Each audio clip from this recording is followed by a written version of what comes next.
Papaano nga ba natin matatagpuan ang tunay na kaibigan ayon saya Biblia? Lahat ba na nagrem-emya tao saya paligid mo ay naging tunay sayo? O baka naman nagpapanggap lang kasi nakikinabang sila sayo? Yan po ay ating alamin saya Biblia saya pamamagitan ni Brother Eli Soriano.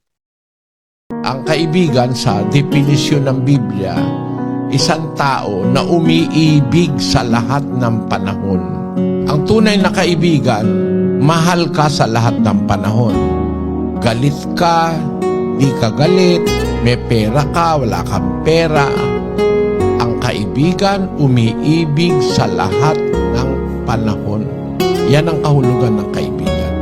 Paano ka maging kaibigan? Ay matuto kang umibig sa lahat ng panahon. At dapat ang kaibigan, chine-cherish yan. Hindi parang pag wala ka ng pakikinabangin, ayaw mo na siyang kaibigan. Sabi nga ng kawikaang Ingles, make new friends but don't forget the old. For new friends are silver and the old ones are gold.